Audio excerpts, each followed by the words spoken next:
Hello YouTube, hello everyone, welcome to the Emancipated Citizen YouTube channel. My name is Zach El Reyes, and today I am going to be talking about Egyptian Islamofascism, the development of the Muslim Brotherhood, the uptick in religious intolerance in Egypt, the persecution that ex-Muslims face, and just cover the history of that a little bit, get you introduced to the topic, and hopefully get you excited for our next interview on the podcast. Now, this video was inspired by my reading of the book Islamofascism by the ex-Muslim Egyptian author Hamid Abdel Samad, and in anticipation to the interview that I'm going to be doing with Mohammed Nofal, who is also an incredibly brave ex-Muslim thinker from Egypt who came out on national television. More on the biographies of both of those men at the end of the video. Now, fascism, as we see it in the West, is kind of an umbrella term that covers many ultra-nationalist ideologies that emerged in the 1930s and 1920s, and that were on the other side of the Second World War. And so the civilizational narrative that we have kind of built up in the West is kind of one in which very justifiably and understandably it's seen as this ultimate evil that has been destroyed at the beginning of our civilization, and so can never be compared to anything else in the past or the future. I mean, when it comes to activism, when it comes to prevention, when it even comes to academic study, the small problem with that, of course, is that if you can't compare something to something else, then you can't dissect it, you can't analyze it historically, you cannot identify elements that makes it what it is, what makes it distinctive, basically, right? And although Mussolini and his followers did call themselves fascists, that was not necessarily the case for many other fascist or fascistoid ideologies around Europe. Nevertheless, those ideologies did share a common ancestry of memes, if you will, and they shared a number of elements such as strongman authoritarian leadership, romanticization of the past, and identity hygiene. Basically meaning that you want to keep your cultural identity pure and keep outsiders out, and people coming from the outside to ruin its purity need to be expelled. That can be Jews, that can be transgender people, that can be all kinds of ethnic minorities, sexual minorities, disabled people, whatever it is. Yeah, it is this romanticized past, this glorious past that we kind of want to get back to. And the only way to get back to that is by repurifying our identity and expelling the newer elements introduced to the society. Most of the time those are ethnic, sexual, whatever minorities that kind of don't fit the image of normalcy that the strongman dictatorship has. So we need to bring back this identity through this strongman authoritarian leader. And in this context, we saw the development of fascistic ideologies in Europe, and actually not only in Europe, but also all around the world. Now, the political situation in Egypt developed in a particularly interesting way. In the early 1920s, Egypt gained its independence, and shortly afterwards, a new constitution was adopted. It was actually quite progressive for the time. It provided equal rights to men and women. Religious minorities were enfranchised within the political system. You had a Jewish Minister of Finance, Christian representatives in government.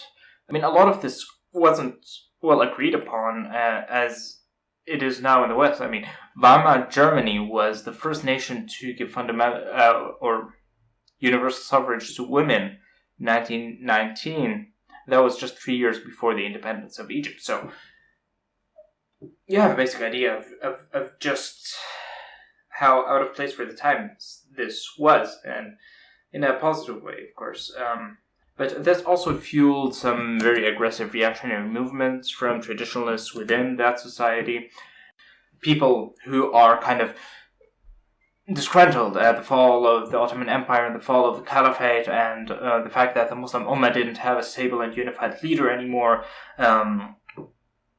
they were kind of in panic, afraid that the Arab and Muslim identities were kind of going to disintegrate into those newly formed nations of Egypt and Syria and Jordan and so on. And so this did provide a lot of fuel for reactionaries at the time, and they were actually very well connected. So Mussolini in Italy and Hitler in Germany were well connected, for example, and reactionaries in Palestine and Egypt were also documented to have had very close ties to those fascist leaders. So one important figure in the founding of the Muslim Brotherhood was Hassan al-Banna, who would often speak very positively about figures like Mussolini and Hitler, and quote Mussolini, even say things like that his conception of a militaristic state was directly stolen from the Prophet Muhammad and Islam.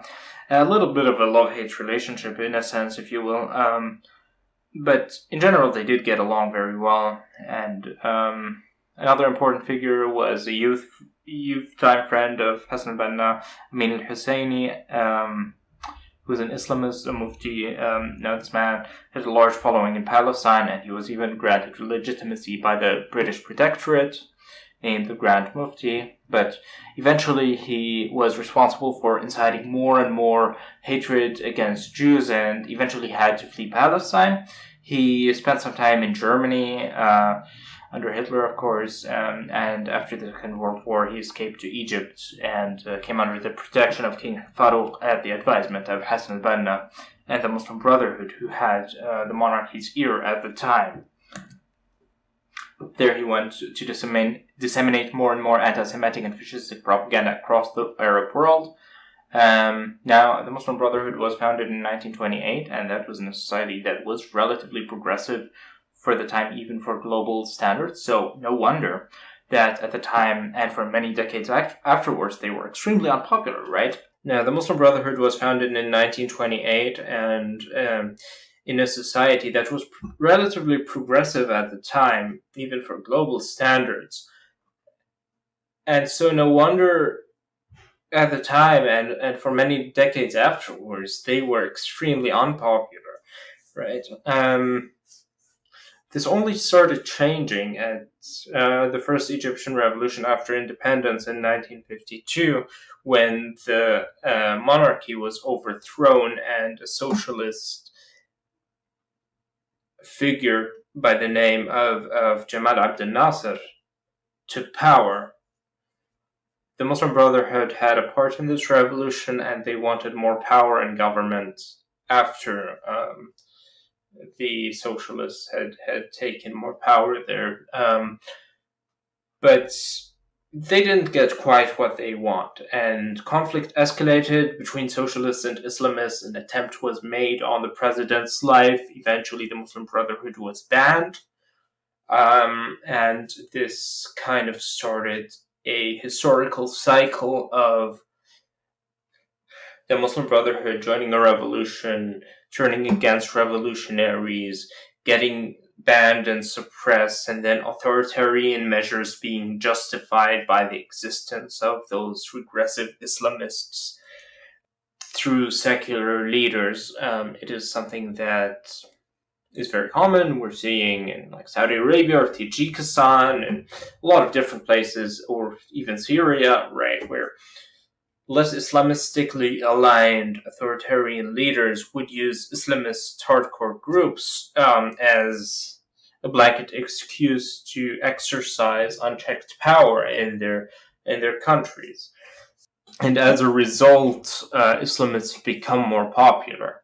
That, of course, also happens in conjunction with those Islamists building and widening networks across the world, and providing Islamic education to children within the country, getting involved in anti-poverty measures in a very corrupt political environment. And as this happens time after time again, and as the people aren't able to openly talk about their political initiatives and have open debates, Islamists become the dominant force within this political ecosystem. And so in the latter half of the 20th century, Egypt became increasingly Islamized, and I mean, that was in stark contrast to the mid-20th century, where you did there were a number of secular and non-Muslim thinkers that were able to write publicly and publish in Egypt, and live and die and work in Egypt, as unfortunately is not the case now, right? This wasn't always the case. I mean, like I said, in the mid-20th century, you had, for example, figures like Ismail Adham, who was an Egyptian atheist. He studied abroad, he went back and forth from and to Egypt, he published in Egypt, he worked in Egypt, he died in Egypt. He published a series of essays with the title Why I Am an Atheist. He dismantled a number of misconceptions about atheists, about what they believe, talking about how an atheist can live a life with meaning and fulfillment, right? This was the kind of thing that would have been unthinkable today, and amazingly, even non-Muslim thinkers in other parts of the Arab world, like Abdullah al-Qahtani from Saudi Arabia, he fled to Egypt in order to be able to freely express himself in the mid-20th century. So, how did we get here? Like I said, there were cycles of revolutions and oppression, and Islamists being constantly used as scapegoats for authoritarians to exercise unchecked power, and you had disintegration of civil discourse, and then you get to the Arab Spring, 2011, 2012. People are encouraged to protest, to break social taboos, and a lot of Arab ex-Muslims come out to their families, to their communities. They start demanding more secularism, but the problem is that, as you know, you didn't have well-organized groups or networks or parties in those countries, because all kinds of political organizations was strictly prohibited under dictators like Mohammed Hosni Mubarak, who was toppled in 2012. And so, as that happened, as those Arab dictators came down, talking specifically about Egypt's protesters pushing the army to topple the dictator that they had, independent elections were held, and guess what? The best organized political party was the Muslim Brotherhood. They won a slim majority, and they were able to appoint the president. President Mohamed Morsi then promptly banned all other political parties which were just starting out. With a very heavy hand, he censored and prosecuted journalists and the media, prosecuted journalists, had black shirt militias, brutalized leftist demonstrators, eventually even dissolving parliament completely, so that there would be absolutely no recourse for parliament or the people to change their leadership. So after 2013, people took to the streets again, and the army took over again. This time there were no independent elections held afterwards, and a military dictator by the name of Abdel Fattah al-Sisi ended up taking the reins. Now, the effects of the Arab Spring and the rule of the Muslim Brotherhood did have a lasting effect on the Egyptian social fabric. Christians, atheists, non-Muslims of all kinds started living in more and more fear. You started seeing more terrorist attacks on places of worship, on places of gathering of any community that didn't fit the standard of respectability for Islamists. Ex-Muslim YouTubers like Sharif Gaber had to live in hiding, Sharif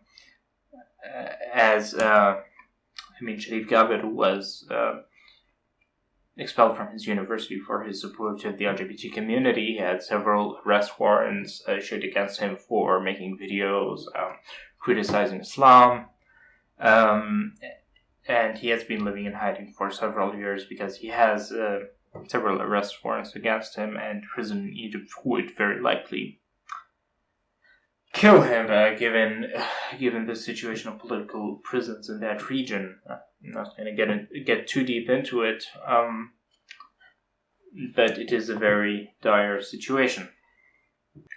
Hamid Abu Samad, for example, the author of Islamofascism, after he released his first book, My Farewell from Heaven, about his leaving Islam, had to not only leave Egypt forever, but also live under police protection in Germany, because Islamists wanted his head even here. And of course, after we all saw what happened to Salman Rushdie, none of that is far-fetched, and we need to take those threats very seriously. he keeps changing his location. He has to live under protection, even in a developed country, unfortunately. Mohammed Naufal will be the next guest on our podcast. Now, he was doing his master's degree in Egypt when an invitation came from, like an open invitation from this Islamist talk show to talk to atheists, to debate atheists. He came on to present his point of view. He got insulted. He got accused of being mentally ill for not believing in their religion. He went back to his community. He was physically abused. He was threatened at his university. He had to leave. He wasn't able to work or study or live in a dignified way in Egypt. And fortunately, he was able to come to Germany, where the two of us eventually became friends. I'm very honored to say. And so I very much look forward to talking to him more in depth about this topic. And focus more on his personal experience. So just stay tuned. Subscribe to the Emancipated Citizen YouTube channel. Subscribe on Spotify, on Apple Podcasts, wherever you listen to your podcasts. Follow us on Instagram and Facebook. Thank you so much for watching. If you have made it this far, I assume that you're probably interested in hearing what Mohammed has to say on our next episode. So do stay tuned and subscribe to our YouTube channel. Follow us everywhere. Share this video if it is safe for you to do so. That being said, have a wonderful day, everyone. Have a good night and goodbye.